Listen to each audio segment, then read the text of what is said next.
Welcome back to Explaining Everything, the channel where we dive into the stories, psychology, and chaos behind everyday life.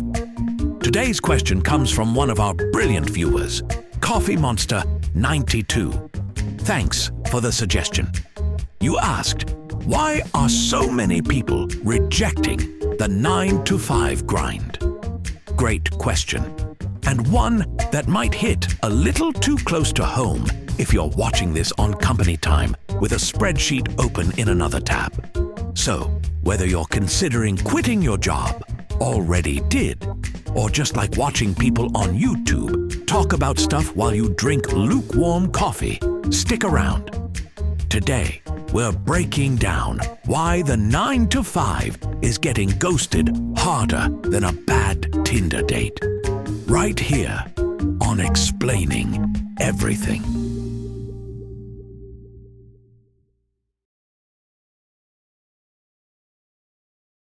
Once upon a time, working 9-to-5 was actually considered progressive. Industrial workers in the early 1900s were pulling 10, 12, even 14-hour shifts. Henry Ford, yes, the car guy, was one of the first to introduce the 8-hour workday for his factory employees. He said, "You know what? Let's not break people. Let's just mildly exhaust them instead." People rejoiced. More time for family, more time for hobbies, more time to stare at walls and recover from existential dread. But here's the thing. They didn't have Slack notifications, 47-tab browsers, or bosses who message "hey" and disappear for 20 minutes like it's a thriller movie. The 9-to-5 back then was built for a different world. And now, that world is gone. But the schedule's stuck around like expired milk no one wants to throw out. Enter the pandemic. Suddenly, millions of people were forced to work from home. At first, we were like, sweet, pajamas and productivity. Then, after 2 weeks, wait, why did I ever commute for this? People realized the job could be done without sitting in traffic, without Karen's tuna sandwich in the office fridge, and definitely without team-building exercises where we pretend to care about Greg's dog. This wasn't just about remote work. It was a reset. A rare moment where people stopped and asked, why am I structuring my entire life around my job? Why does my identity revolve around being available on Teams? Turns out, once people tasted freedom, they didn't want to go back to being cubicle goblins. Let's get real. The whole work hard, get promoted, retire rich formula. Yeah, that's aged like a banana in the sun. Young people entered the workforce saddled with debt, skyrocketing rent, and avocado toast they were told not to buy. They were promised dream jobs, but instead got entry-level roles requiring 5 years of experience, knowledge of 7 software platforms, and a willingness to accept pizza parties as compensation. Add to that the joy of job insecurity, corporate layoffs via mass emails, and companies that say, we're a family, but ghost you faster than your last Hinge date. So when someone says, why are people rejecting the grind? The real question is, why wouldn't they? If the 9-to-5 is a structured meal plan, side hustles are the chaotic all-you-can-eat buffet of employment. You might not know what you're doing, but you get to pick your plate. People are monetizing everything now.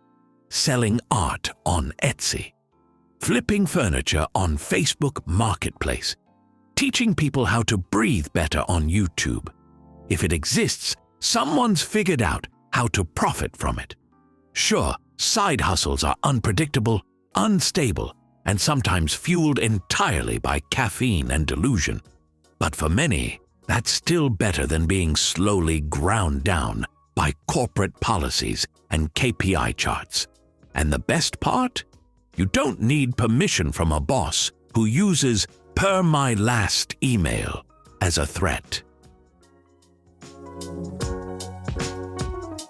One of the biggest reasons people are ditching traditional work is the realization that, oh hey, life is not supposed to revolve around back-to-back Zoom calls. People want time to rest, to cook, to start weird hobbies like making tiny furniture for squirrels, to actually live instead of living for the weekend. This generation values mental health, flexibility, and autonomy. Not ping-pong tables in the break room, not beer on Fridays, and definitely not grind culture, where bragging about working 80 hours a week is somehow a badge of honor instead of a cry for help. When you're burned out, overworked, and underpaid, a flexible work model starts to look like freedom. Because it is. Let's be clear, the 9-to-5 job isn't evil. Some people love the structure. Some thrive with routine. Some actually like office birthday parties. And hey, good for them. But what's changed is the narrative. The 9-to-5 used to be the only path people saw. Now, it's just one option on a much bigger map. And when people realize they can chart their own course, even if it's messier, riskier, or occasionally involves selling digital hamster calendars online, they go for it. Because at the end of the day, people don't just want money. They want meaning, autonomy, and time to actually enjoy the life they're working so hard to afford.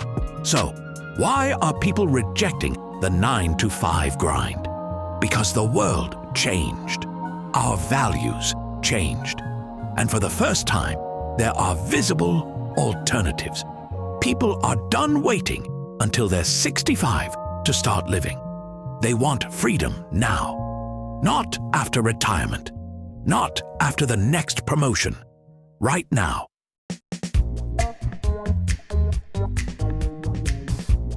If you enjoy this video, or if you've ever fantasized about quitting your job to open a cat cafe in the mountains, please like and subscribe. Also, if you have suggestions for our next video, feel free to share them in the comments below. We'll be sure to give you an acknowledgement for your contribution. Thank you for tuning in, and join us next time here in the channel that answers all the why, what, who, where, and how questions you've always wondered about, here on Explaining Everything.